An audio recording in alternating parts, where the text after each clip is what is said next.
आदिवासी संस्कृति और देश की संस्कृति एक है। ये वही संस्कृति है जो हमारे देश को आज एक झंडे के नीचे और हम सभी को एक साथ खड़े किए हुए है।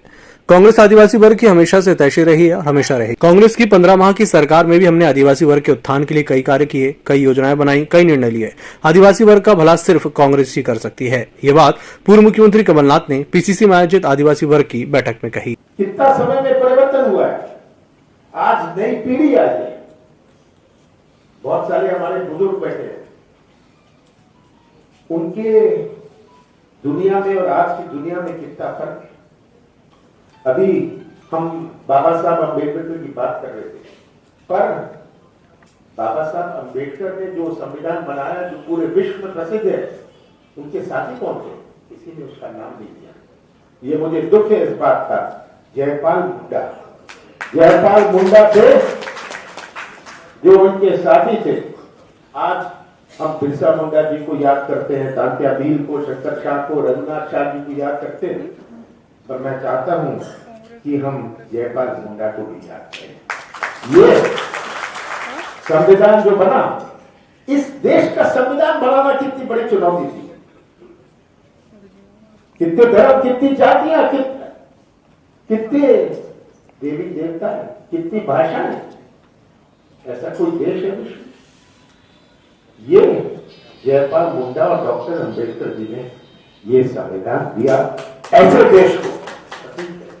आदिवासी संस्कृति अपने देश की संस्कृति से अलग नहीं है। आदिवासी संस्कृति हमारे देश की संस्कृति का एक भाग है, जो हमारे देश की संस्कृति को बल देता है। ये है हमारी आदिवासी संस्कृति, और यही संस्कृति है जहां हमारा देश एक झंडे के नीचे खड़ा रहता है। हमें ये बात याद रखनी है।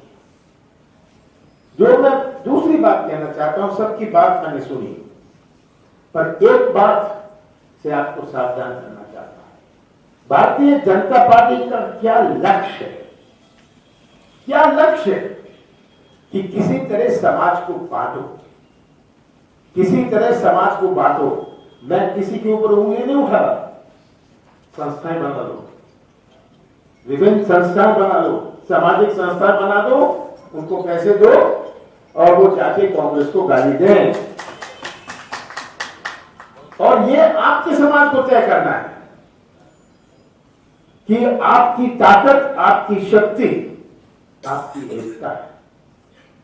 ये विभाजन की राजनीति जो बीजेपी कर रहे हैं, ये विभाजन की राजनीति जहां समाज को बांट लो, किसी को कुछ फंडिंग कर दो, किसी एनजीओ को। बहुत सारे मेरे पास भी आते हैं, 10, 20, 50 और लोगों को जमा कर लो समाज में जाके।